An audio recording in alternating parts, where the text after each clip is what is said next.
Easy learning with Ulhas Kulkarni या YouTube चॅनलवर सगळ्या विद्यार्थी मित्रांचे हार्दिक स्वागत. पूर्व उच्च प्राथमिक शिष्यवृत्ती परीक्षा इयत्ता 5वी फेब्रुवारी 2023 चा इंग्रजी विषयाचा आपण पेपर आज सोडवणार आहोत. तर सुरुवात करूया. प्रश्न पहिला, select the correct option for the following sentence. February follows ... in calendar year. आता कॅलेंडर इयर मध्ये फेब्रुवारी जानेवारीच्या नंतर येतो. फॉलोज, फेब्रुवारी फॉलो कोणाला करतो? जानेवारीला. त्यानंतर how many mistakes of capitalization are there in the following sentence. तर इथे W हा कॅपिटल पाहिजे होता, इथे A कॅपिटल पाहिजे होता आणि स्मिताचं S कॅपिटल पाहिजे होतं. त्यामुळे इथे 3 कॅपिटलायझेशनच्या मिस्टेक्स आहेत. त्यानंतर पुढील प्रश्न, choose the correct alternatives. My number is 20 in the row, so I am 20th. इथे 20 ची स्पेलिंग अचूक ओळखणं महत्वाचं आहे.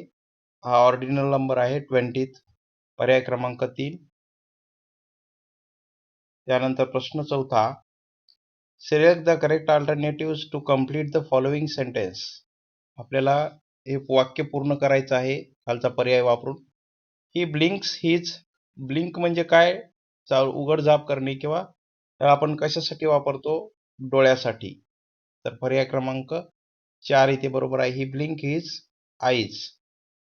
आयडेंटिफाय, प्रश्न 5वा, identify the shape given in the picture. Choose correct option. हा काय आहे? कोण आहे. पर्याय क्रमांक 1 हे अचूक उत्तर आहे. त्यानंतर पुढील प्रश्न 6वा, observe the picture and select the correct alternatives. आपल्याला चित्राचं निरीक्षण करून उत्तर द्यायचं आहे. There is a cow ... the tree. Cow कुठे आहे? झाडाच्या खाली आहे, म्हणजे काय येणार? अंडर द ट्री येणार. पुढील प्रश्न, choose the incorrect pair from the given alternatives. Incorrect म्हटलेलं आहे, आपल्याला करेक्ट शोधायचं नाही.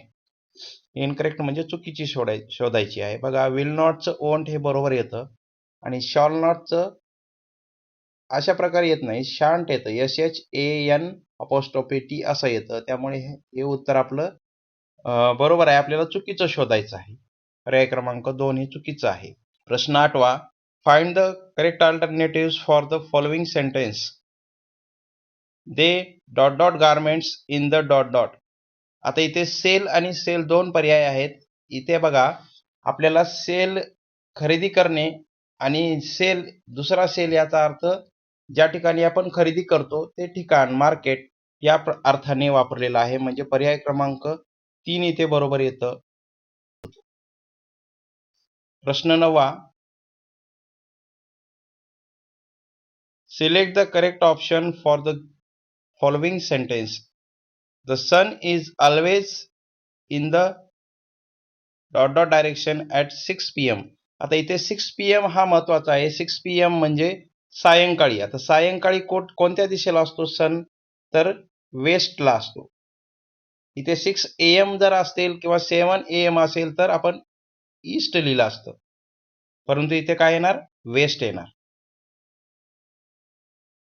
त्यानंतर पुढील प्रश्न, इन्स्ट्रक्शन फॉर क्वेश्चन 10 to 12. म्हणजे आता आपल्याला पॅसेज वाचून उत्तर द्यायचे आहेत. बघा, read the passage carefully and answer the following questions. प्रश्न 10 त्यासाठी आपण पॅसेज वाचू. Mother duck was really proud of her 6 new ducklings. They were soft, fluffy and yellow, such fine little ducklings. But the 7th one was very different.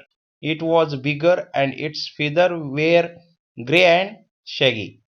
बघा, याच्यावरून आपण प्रश्न शोधू. How many ducklings are mention in the passage. How many म्हणजे किती.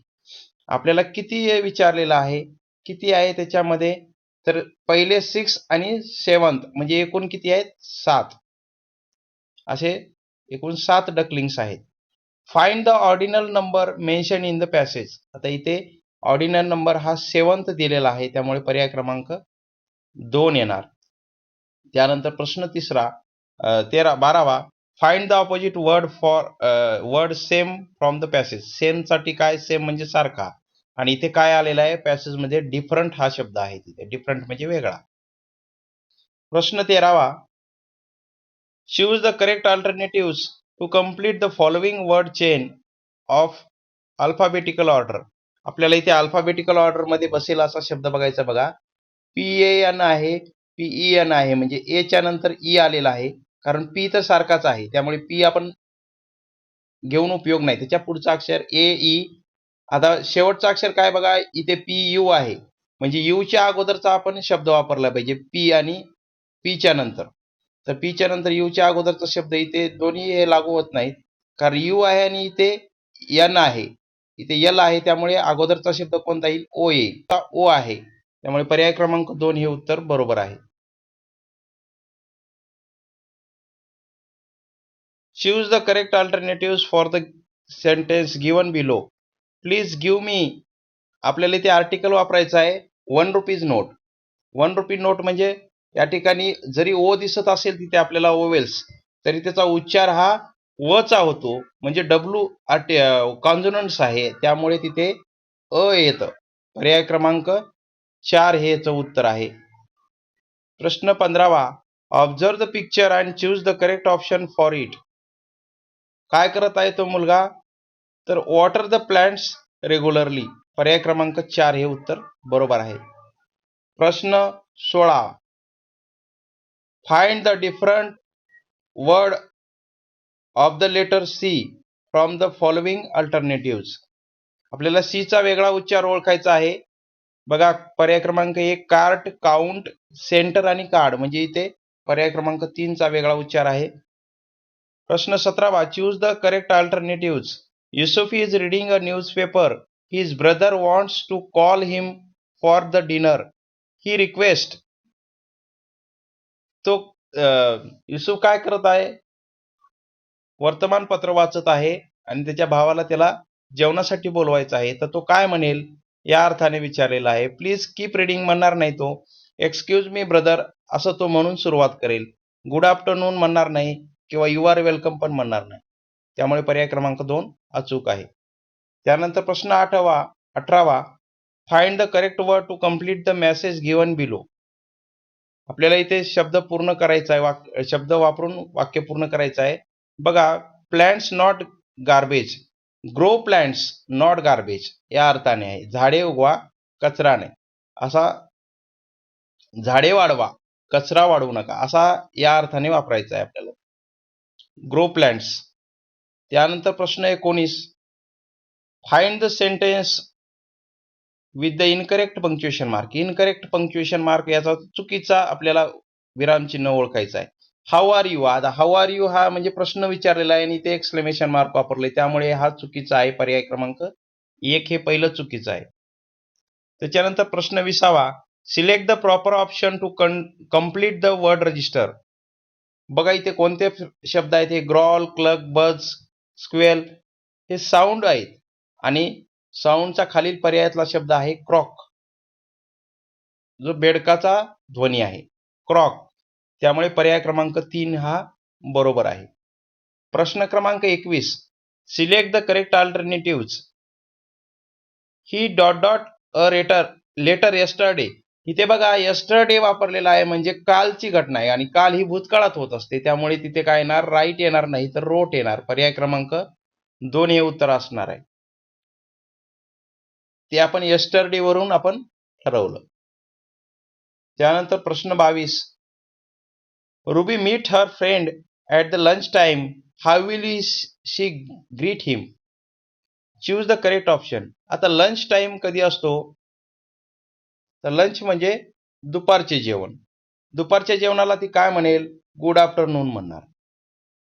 Lunch time, dinner time, breakfast time यावरून बऱ्याचदा प्रश्न येत असतात. ठीक आहे. पुढचा प्रश्न 23वा, find the punctuation mark missing in the following sentence. He said it's just a matter of practice. आपल्याला इथे बघा पंक्च्युएशन मार्क वापरायचा आहे, कुठे राहिलाय तिथे, तर इथे बघा ITS, इथे अपॉस्ट्रॉफी वापरलेलं नाही, त्यामुळे पर्याय क्रमांक 3 हे उत्तर आहे त्याचा अचूक. त्यानंतर observe the picture and choose the correct alternative. काय करत आहे तर स्वीपिंग करत आहे. पर्याय क्रमांक 1 बरोबर आहे. पुढे प्रश्न 25वा. Read the riddle given below and choose the correct option. Riddle वाचून आपल्याला पर्याय निवडायचा आहे. You open your mouth to do it. तुम्ही तुमचे तोंड उघडता हे करण्यासाठी. It shows you are sleepy. आणि हे दाखवतं की तुम्हाला खूप झोप आलेली आहे. मग ते काय काय त्याच्यासाठी आपण काय शब्द वापरू शकतो? कफ येणार नाही, स्नीज नाही, ड्रीम नाही, तर यॉन म्हणजे जांभळी देणे. तर हे पर्याय क्रमांक 2 त्याचं उत्तर आहे. अशा प्रकारे आपण 2023 या वर्षाची इंग्रजी विषयाची शिष्यवृत्ती परीक्षेची प्रश्नपत्रिका सोडवलेली आहे. या चॅनलला अजून तुम्ही सबस्क्राईब केलं नसेल तर सबस्क्राईब करा. व्हिडिओ आवडल्यास लाईक करा, शेअर करा, म्हणजे भरपूर विद्यार्थ्यांपर्यंत हा व्हिडिओ पोहोचेल.